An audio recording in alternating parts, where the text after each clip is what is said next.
Okay, hello everybody. I'm Jean-Michel Doal from Université Libre de Bruxelles, French-speaking university in Brussels. This is our last webinar for this academic year.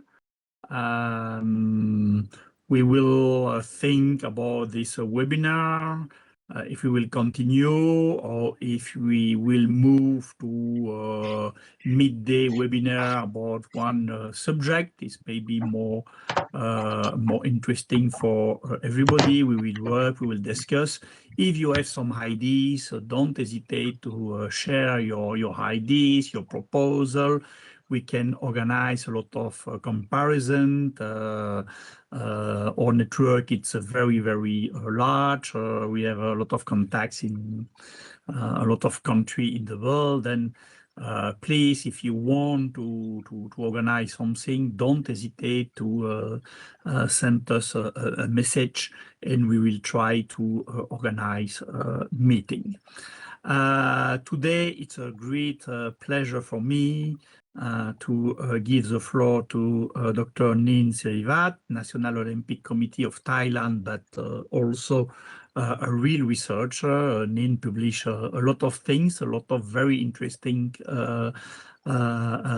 subject, and we have with Nin Siriwat a lot of project for build collaboration in the futures. And really, I'm very, very happy to invite Nin to present his presentation. And after this, we have time to discuss about this subject of all the questions about the sport in Thailand or other subject interesting for you. Nin, thank you very much, because I know that it's very late in Thailand. It's time to sleep, not time to work. Then thank you very much. We appreciate a lot. And I give you the floor. I remember you that we record all this webinar. Thank you very much to Jacopo, who record everything. And we will send the webinar, the recording, to all our network and also to you. And then you can share in Africa, in Thailand, in Latin America, etc. Thank you very much, Nin. You have the floor. Thank you. Good afternoon and good evening to everyone and thank you for your time in joining today's webinar. Thank you, Jean-Michel, as well, for allowing me to be a part of this and extending the invitation all the way across the pond to Thailand. We had a very nice opportunity to meet earlier here in Thailand, in Bangkok, and we were able to discuss various things in terms of research, potential research, and I also had the great opportunity to visit Belgium for a short visit. However, I'm sure it won't be the first of many trips in the future. So today I would like to just share with you the research that I've been doing in the field. So I come from a social science background and with emphasis on Southeast Asia. And my research has been mainly around migration, sports migration, as well as diasporas from Southeast Asia to other areas around the world. And today we'll discuss basically about professional footballer mobility in Southeast Asia and how migration within this region reflects broader questions of labor, inequality, identity, as well as regulation, and how players adapt to this. All right. Okay. So the structure of the presentation basically will be 3 parts. So we'll start with the introduction, why Southeast Asia, why it matters, and also we'll look at football migration as a form of labor as well as survival. And in the end, we'll finish off with talking about how the research from this area in this global south, what we call it, how it could contribute to sports migration research and what areas of research could be potential areas of collaboration. I think that it's important for us to also locate and situate where football migration scholarship has traditionally been focused. I understand from my own research that football migration scholarship has been studied over the past 20 years, particularly emphasis on Africa and Europe mobility. So we've seen lots of work from Esun Darby, as well as scholars from Africa itself, talking about the motives of why youth African players, seek different ways of going to Europe to play and to have a better quality of life, better chance to play for bigger clubs. But in the past 10 years, I would say the leagues around the world have also improved drastically, and the standards have improved. We see that in Asia itself, several footballers are also moving towards Asia to play in clubs, not only in the Gulf countries, but also in continental Asia as well. So, but less attention has been given to the regional migration systems, which have been operating or which are currently in operation in Southeast Asia, as well as within the wider Global South network. We don't see a lot of research comparing or doing in-depth studies about Latin American clubs, players moving to Southeast Asia, which we will understand in the next few slides that it's actually a large influx of players that are coming into the region and that have came into the region. We see that in the past, so basically the Southeast Asia as a regional football ecosystem, you may question, so what are we talking about, Southeast Asia? So we have Asia is divided into like 6 main sub areas, but Southeast Asia has 11 countries. So this area is also politically known as under an economic and political framework of ASEAN. So it comprises of 11 countries, very diverse, but a large population. So we have 680 million people, and that's quite a large population, a large fan base, fan culture, and the economies are very different. You have in Singapore, small island, very developed, all the way to countries which are still emerging in many ways. We have Myanmar.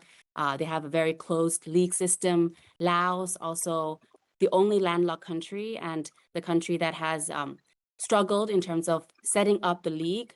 Then you have countries with growing leagues and structures that are becoming more and more standardized. More teams from Thailand, more teams from Indonesia and Malaysia are playing in the AFC tournaments.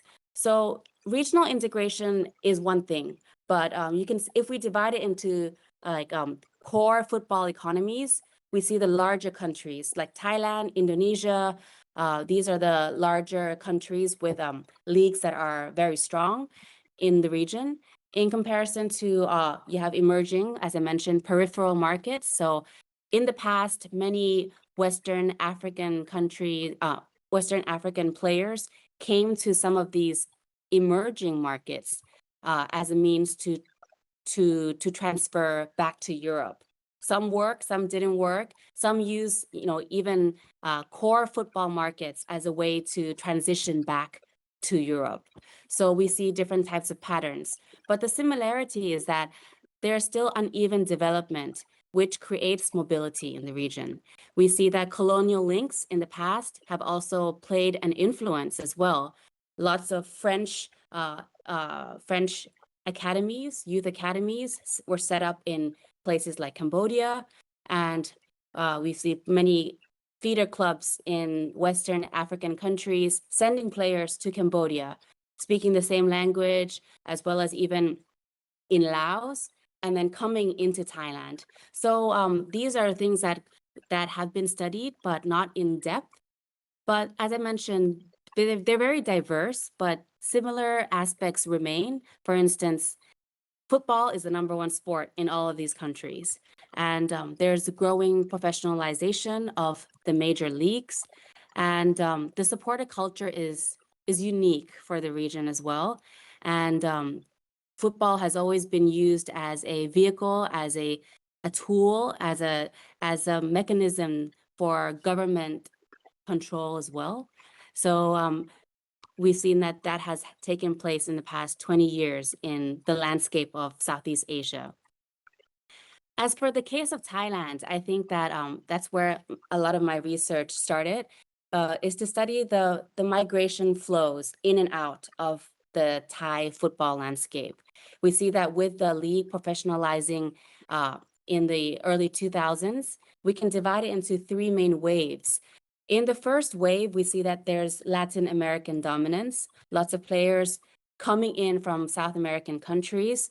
And that could be due to various aspects. Of course, with technical ability, professionalism, many of the clubs at that time also felt that they needed the magnet players from Brazil, right? And from Argentina. But majority came from Brazil, and they still comprise as the largest, one of the largest import by nationality in Thailand's league in the current stage, as well as also due to the government rules of visa.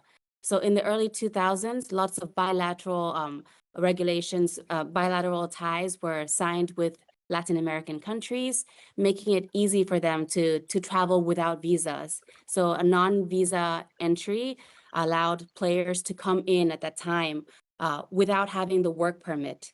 So at that stage, it was still Skype or Facebook contact or just basic networks that that allowed the players to travel to Thailand first, and then they could sign the contracts with the clubs. But in the 2010s, we see that it expanded more towards the players coming into the Thai league were more from the African continent. And we see that with them, it was a bit more difficult with the visa regulations. It took more time because it's not free entry in comparison to Latin American. But a lot of clubs were now looking for players from Africa. Drivers are probably because of cost efficiency, as well as the circulation of players that are coming out of the region as well. But in the past, let's say 5 years, we've seen that also due to visa regulations, as well as the government regulations, as well as FA regulations, there's a rise in the demand for ASEAN players, so players from within the region itself. So we see a lot of movements of ASEAN players, but it's actually not just ASEAN players, but we see that it's actually a mix, so hybrid mix. So foreign player, Filipino passport, but born and raised in Germany, or so these kind of clubs, they have a quota system. So in the past, it was 3 non-Asian member association nationals plus 1 ASEAN. But then in the past few years, it has been 3 plus 5. So there's been a rise in demand in these players. And it's also been causing some kind of stark differences between clubs that could afford players with European background training, as well as those who are just relying solely on local players. So football migration in Southeast Asia is not just about performance itself, but also reflects the larger regulatory changes as well. And this really impacts the labor and market dynamics in the region. So migration in Southeast Asian football is often, we can say that it's often less about global stardom or like just having big names, but also about real livelihoods and navigating opportunities within unstable and unequal sporting economies. We can say that in Southeast Asia, it's highly uneven, but also very much dependent on 4 main, the league itself, as well as the development of the league can be seen into 4 main parts. So you'll see that in the first we have football labor itself. So we discuss, we can learn about the migration in terms of them selling their labor as footballers. So contracts, recruitment systems, the quota system, how it affects them, as well as club instability. We know that many clubs in Southeast Asia also have financial issues, and a lot of cases are brought to the FIFA DRC regarding contractual stability for players within the region of Southeast Asia. Secondly, we can look at legal mobility. So what really restricts them from traveling or from playing within the region comes down to also visas and work permits. Although football is a professional sport by law in Thailand, it recognizes 13 professional sports. There's still lots of limitations with regards to the Professional Sport Act. So players moving, there are lots of issues regarding the permits for their family, how long they can settle. We have issues with players wanting to retire early in Thailand, but they're not able to because they don't satisfy certain local regulations and law regarding retirement. We can look at third area, which is economic survival. Many players diversify income through side businesses. So they have to they engage in informal economies, entrepreneurship within the diaspora communities. We see cases in Thailand, we have niche economies that are run by foreign communities. So let's say the gemstone trade. In Thailand, it's run by many companies as well as individuals from African countries. So their role in assisting professional footballers as well as those coming in from the area has been crucial as well. In the early days, we see that these brotherhoods or these kind of diaspora communities really assist in assimilating, in acculturation for these foreign players. When the Brazilian players, the largest wave came in the first wave, the way they were able to remit their money back home was actually through those who have settled already in Thailand. So the big brothers, they call it. And this area of research is something which is new in Thailand because a lot of the research in sports has not focused yet on the sociological side of sports and the impacts of that. So the other aspect, which I think is important in studying about this, is about identity and community. So how they create a sense of belonging, how they feel belonged, or how they adapt to these environments is something which is interesting to study too, especially during the World Cup. We did some studies about how players felt when two African teams met.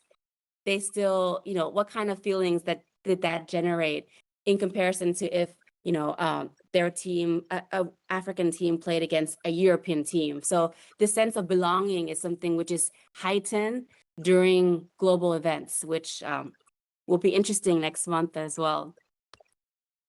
So unlike Europe, I can say that from our research in the region, football economy of Southeast Asia, the footballing in itself in many countries cannot be the main source of economic stability.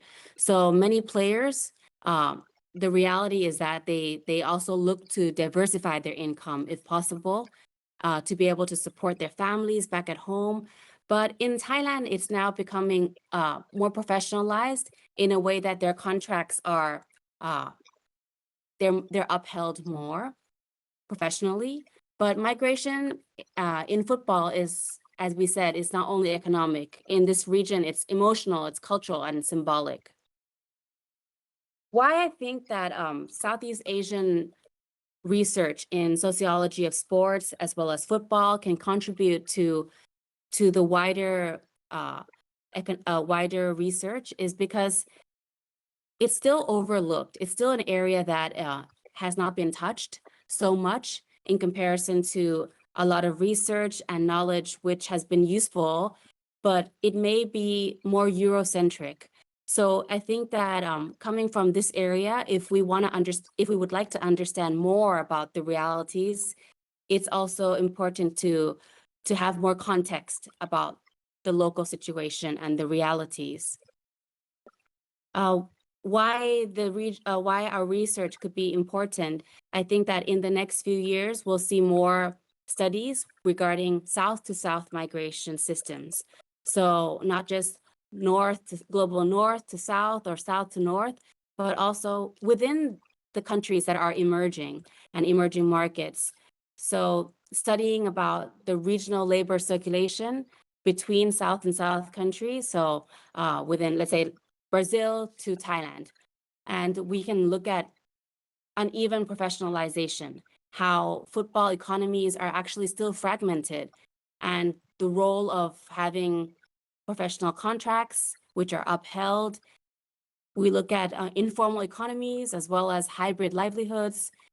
We can also understand more about identity and diasporas and how players manage this, the idea of representation, inclusion, as well as national identity. These are areas which can be studied. And also about regulation and how national law, regional frameworks really impacts the development of football in itself, as well as how people move around the region. So migration governance and labor dynamics can be studied in more detail as well. And before finishing off, I wanted to just maybe we can discuss in more detail, but these are areas of research with Jean-Michel and I thought would be interesting for future collaboration, not just within Southeast Asia itself, but also in other pockets around the world. We can see that there's a lot of areas of research that can be done. The first umbrella could be football and labor. We look at contractual stability, the precarity of the labor of professional footballers in itself for men and women, look at inequalities that exist, as well as post-career transitions, which are important as well. We can look at migration and identity as another umbrella, look at governance, regulation, the quota system that we talk about is also important, as well as thick and thin citizenship, how players become naturalized to play for other national teams, and these rules which govern them. We can also look more in terms of political economy of sport. So this is a growing area of research in emerging footballing countries as well. How club ownership is important, multi-club ownership within the region. What role does that have in terms of developing football, as well as sponsorship? I think that's important as well. Another area would be gender and mobility. So we look at men's football, but also women's football migration, how that works in the region, what's working, what isn't working, the inequalities that exist, or the gendered pathways for professionals in the field of sports in the region.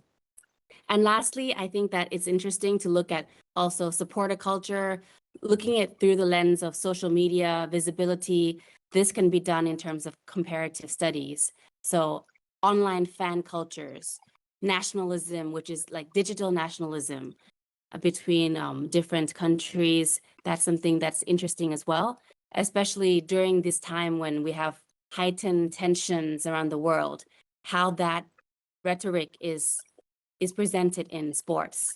So these are a few things which I think could be further discussed. And yeah, this is all that I have to discuss about the role and the development of football research in Southeast Asia.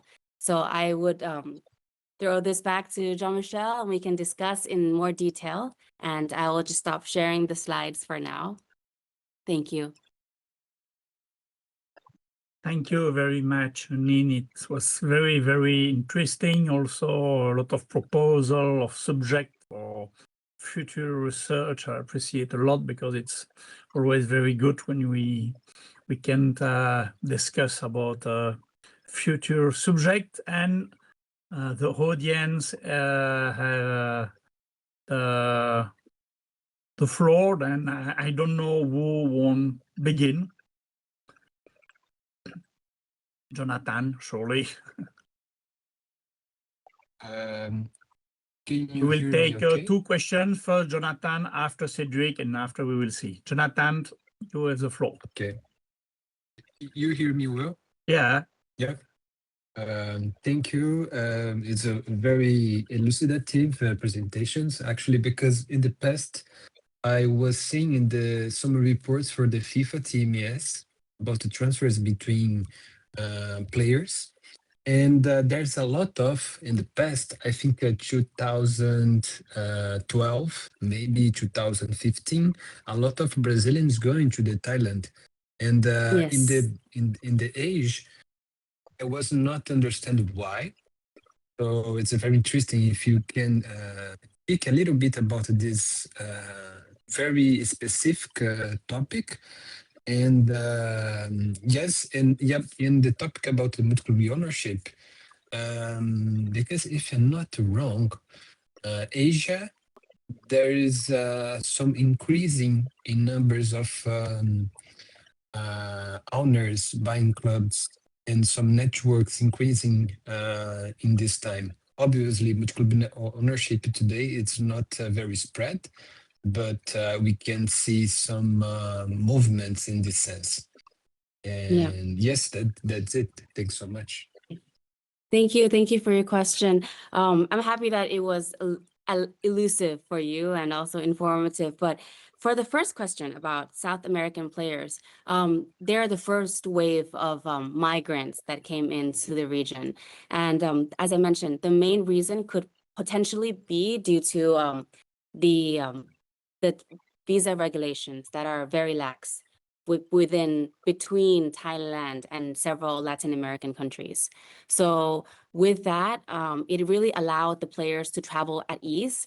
And in comparison to the present day, so maybe in the present, we'll have more professionalized clubs sending contracts, pre-contracts. And I think that with now you can watch, you can look at their stats on Y Scout, you can see how they play, their profile, their history. But back then, it was still very limited. So a lot of it was actually gambling as well for the clubs. They had to kind of bet that this player that they had invited to come to Thailand would do well. But at the same time, it was also the influential role of agents that came from that area as well. So the agents had contacted the clubs already, and they would bring these players in to Thailand without having any contacts or any contract given to them. So they would actually bring the players to audition at different clubs. So that's the role. We had two types of agents, the agents that would bring players as well as agents that would have links with academies in the emerging, the peripheral markets. So the academies would take in, let's say, young African players from Nigeria, for instance, and they would stay in a kind of a camp, a dormitory in various places in Southeast Asia, let's say also in Cambodia, and the clubs in Thailand would fly to those academies to select the players. So there are different ways that the players would come in, but at that time it was easier than at present, because if now you would hand the contract to, let's say, an African player, they would have to come into Thailand with a type of visa that is eligible for work. So the restriction is there, and it makes it also much more expensive for clubs as well, because they have to settle everything before the player flies to Thailand. So there's less kind of questions in terms of like if they can play, if they can adapt, but they're players with profiles. So we see that the trends are now changing, and players have, they're players with higher salaries as well in comparison to the past. So, but it'll be interesting to do studies about like the motives as well, and if it changed in comparison to like the different waves. And your second question regarding MCOs, the multi-club ownership, that's really an interesting area of research worldwide, but also in Southeast Asia, because we see that in countries like Indonesia, we have many large clubs also owning stakes in European clubs, right? So how that works for them, I don't know financially how it works, but we don't really see Thai clubs as feeder clubs, different to how it works in Europe. But the ownership is just in terms of like they're based in Indonesia, they're based in Thailand, they own the clubs, but we don't see the trend of one owner or one company owning several clubs yet. So that's not really the case in Thailand or in Southeast Asia, but more or less the owner owning the clubs in Europe. So just jumping across, yeah. Okay, thank you very much, Cedric from Cameroon. Well, first and foremost, Dr. Siriwat, I would like to thank you for your outstanding presentation. Well, my question is, you have just said that in 2010, most African footballers started migrating to Southeast Asia. And I would like to know, what are the factors that trigger this migration? Do they migrate simply because they don't have the possibility to go to Europe? That is, they use Southeast Asia as a stepping stone in order to be seen in the world of football. Or do they really migrate because they are interested in playing in the Southeast Asian Championship? That is my question. And please, second question, I would like to know, do oligarchs from the Gulf countries also invest in football in Southeast Asia? What are the profiles of the various club owners in Southeast Asia? Thank you very much while waiting for a response. Thank you, Cedric. Thank you. I think from my own perspective, I can say that the Southeast Asian market in the early 2010s was actually viewed as a stepping stone, as a transit to their destination. And that also aligns with several studies. We've had lots of scholars currently, as well as in the past, studying the pathways to Europe. And Southeast Asia, especially Thailand, was regarded as one key stepping stone. But we've seen some cases where it worked, but a lot of the times we also see that these players end up playing for over 8 seasons in Thailand, and 8 or 9 seasons. And the group of African players, actually, they have a very large community that settled in Thailand. So the players that actually come in to go out is very minimal in comparison to those who actually settled and have families even in Thailand. I can share with you my own research with African players in Thailand, and perhaps you can also understand the motives of why they choose to stay.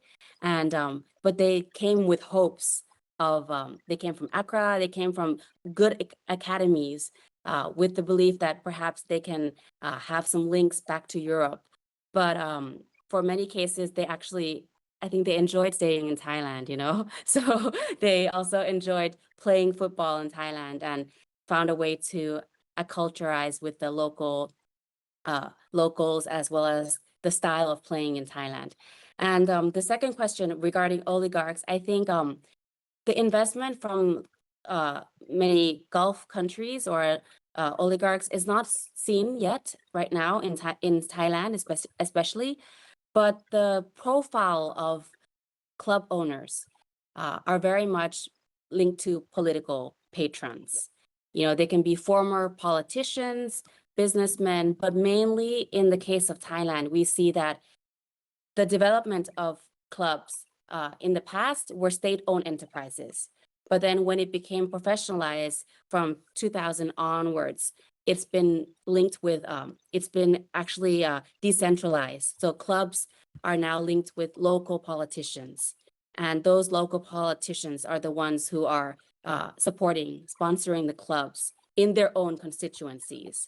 So it's not just the club itself, but it's also a fan base, a political base.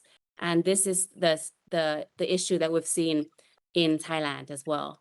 And it links to other issues as well, because it's not just about winning or losing, but it reflects the larger politics as well.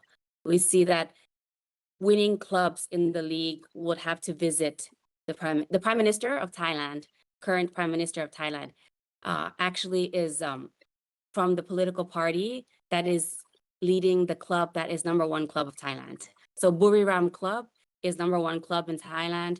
And we see the links, the political links. And when you study it more, you realize that it's not just political, but also in terms of sponsorship and political allegiance as well. So various aspects can be studied, not just the performance side. Okay, thank you. Carmen from Brazil, very international audience. Carmen, you have the floor. Thank you, Nian, and thank you, Jean-Michel, for the opportunity of this conversation. It's very, very good to talk about migration of footballers. Nian, I wrote an article in 2008. I'm going to put the reference in the chat. And in this article, I already mentioned Thailand as one of the destination of Brazilian football players. I also went twice to Bangkok and talked to Brazilians who were playing there. So it's very interesting that now we are going to have the perspective from Thailand of that flow of Brazilians and South Americans there. My question is about women footballers. We do not have a lot of data about the women's footballers flow to other regions than the global north. What do you know about that? Thank you. Thank you, Carmen. I would be very happy to have a look at your research as well. I think that in terms of women's football, it's still growing, and it's still an area that has received very little academic attention, especially for the developing countries. Thai women's football has been, let's say, they've been to the World Cup twice, and the president of the FA Thailand is actually a female, the first of Asia. I mentioned to Jonathan earlier that it's interesting to see how things are shifting, but at the same time, we also see the inequalities that exist and continue to deepen between men's football, women's football, not just in terms of research, but in terms of monetary and economic sponsorship for women's football in the region, especially for Southeast Asia, I would say. Australia, Japan, New Zealand, Philippines, they're doing well in terms of women's football development. But I think with many emerging countries like Thailand, even Vietnam, without having a proper established league for women's football, it's still difficult in terms of information, to keep data for research, but also for having it as a professional way of life. It's still quite difficult for women's football in comparison to the men's. So we don't see a lot of it, a lot of research at all, but a lot of growing research in terms of more like the hybrid players and athletes who are coming back to represent their national team, but they might not be able to speak a word of Thai. You know, these identities and these individuals who are coming to play for different sports, but using that kind of background as well as upbringing for the benefit of the country. So it's interesting how different international federations, international sports are using this as well to compete at the national level, at the international level. Okay, thank you. Then, Nin, I have two questions or two subjects. How are foreign players received? Is racism or xenophobia play a significant issue? Because it's also important to see what happened when players arrive in country as Thailand, and after Thailand, where do these players go?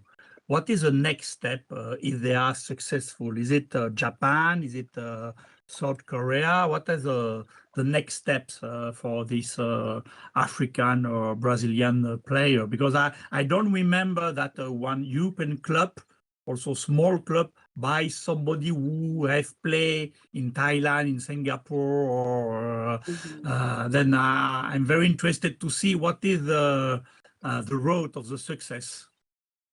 I think that we've had one very prominent case, like the only case that was like a big success story from Thailand. Buriram actually had a player called Frank Achiampong.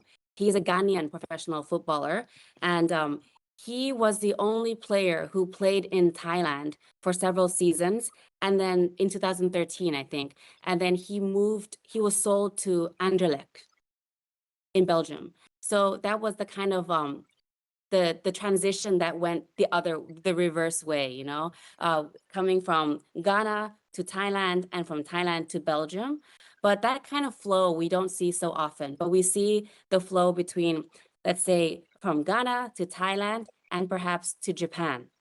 So this kind of intra-regional flow exists, as well as many Brazilian players, Latin American players who jump from league to league. So let's say from Thailand for first 3 years, first 3 seasons, moving to Malaysian league. So depending on the kind of quota system as well, because in the past, as I mentioned, the quota was 3 + 1. So 3 non-Asian nationals plus 1 Asian national and 1 foreigner, sorry. So basically the system changed, but now this year it'll be interesting because every club in the Thai league can field 7 non-Thai players. So it doesn't matter where they're from. It doesn't matter if they're ASEAN passport or from Europe, it's just 7 players. And they're slowly moving towards the AFC kind of no quota system. So you'll see that Al Hilal or like the Gulf, many of the Gulf countries, it's just, you can field 11 players who are of different nationalities. So this kind of regulation also restricts, I think, the flow of players coming in. Clubs choose more who they hire, who they offer the contract to. And with growing budgets, they're also able to import higher quality players into the league. And I think that, as you mentioned, the flow, it's changing, but hopefully we see more intra-ASEAN, also ASEAN to Japan would be ideal, ASEAN to Korea. And we've only seen a few cases, some Thai cases, but having more of that is also, it would reduce the kind of gap between Japan as well as Southeast Asia. Thank you. And about racism and how players were welcome. What happened? I don't know, because in Europe, sometimes people from foreign country with racism, with xenophobia, it is not so easy. Yes, in big club it's very easy because it's normal, but in small clubs, in second or in third division, in all European country, it can be very difficult to be accepted by club, by other player, by trainer, by supporters. And then I want to know what happened in Thailand when they welcome a Brazilian or an African player. What happened on cultural point of view? From my own experience and in terms of like with research of players, they felt that it was quite easy to assimilate in terms of acculturating to local culture.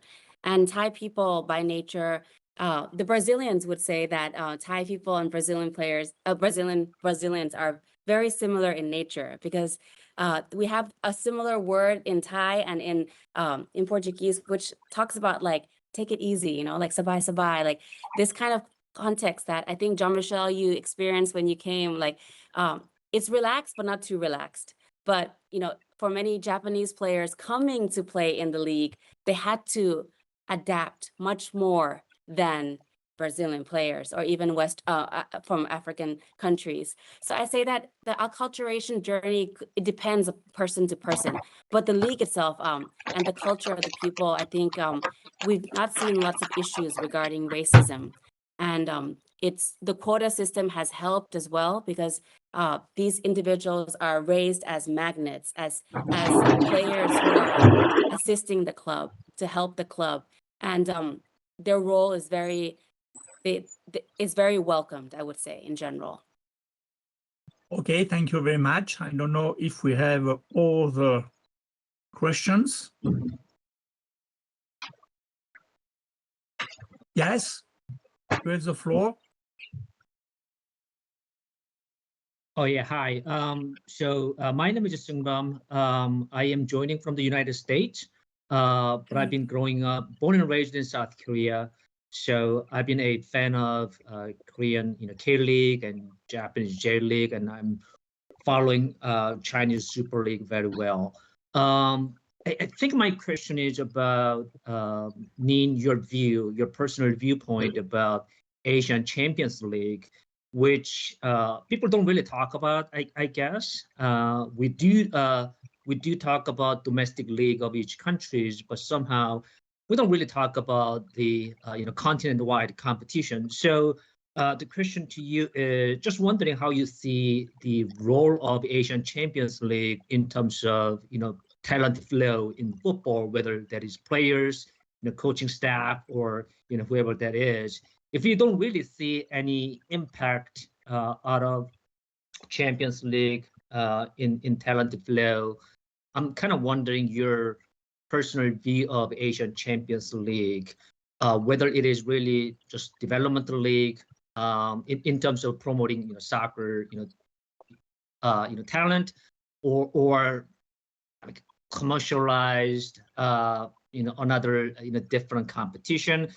The reason that I'm asking is that I know number of different Thai Premier League clubs just because of Asian Champions League. So I just want to hear a little bit of your perspective on Asian Champions League regarding this whole talent flow.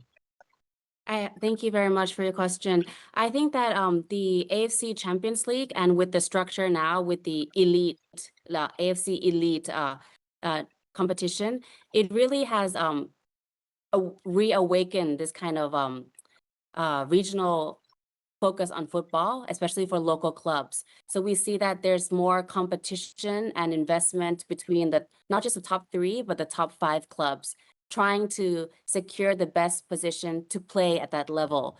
And with the incentive that the AFC has placed in terms of monetary incentive, it is a really big push, I think, from my own perspective, for our Thai clubs. And these clubs, let's say like Buriram, if you've heard of Buriram in the Champions League, they're in the last 8. The amount of money that they receive from getting that far is more than the amount of money winning the national league. So to be able to have clubs play at that level, it's really a big incentive in terms of monetary, but also for local prestige, for competition in the Southeast Asian community. Although we're 11 countries, but there's still a lot of political competition. So we see that clubs, if the Thai league does well, and if it satisfies the criteria for the AFC club licensing criteria, then we'll get more clubs playing in the next year's elite competition by quota. So it's a lot of competition between Thailand, Malaysia as well, to professionalize internally in order to ensure that their clubs have the ability to play at that level. And I think that not only in terms of performance, but in terms of creating this awareness about football, it's really impacted a lot, because we see that, let's say Ronaldo playing at the Elite Cup, who would ever dream that, let's say, if at one time a club in the northeastern part of Thailand would be able to watch star players like that. So it has increased the visibility as well as accessibility also for fans to become more engaged to football at the high level, I think. Thank you very much for the question and for the answer.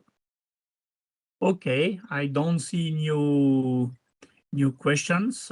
Thank you very much, Nin, for your very interesting presentation. Really, I think that we can see different subjects that we can work together. It's then a real success. Thank you very much. Thank you. We Thank keep you to in touch. everyone. Good night in Asia, good evening in Europe, and good lunch in Brazil. And we keep in touch. Bye bye. Thank you very much. Bye. Enjoy the World Cup.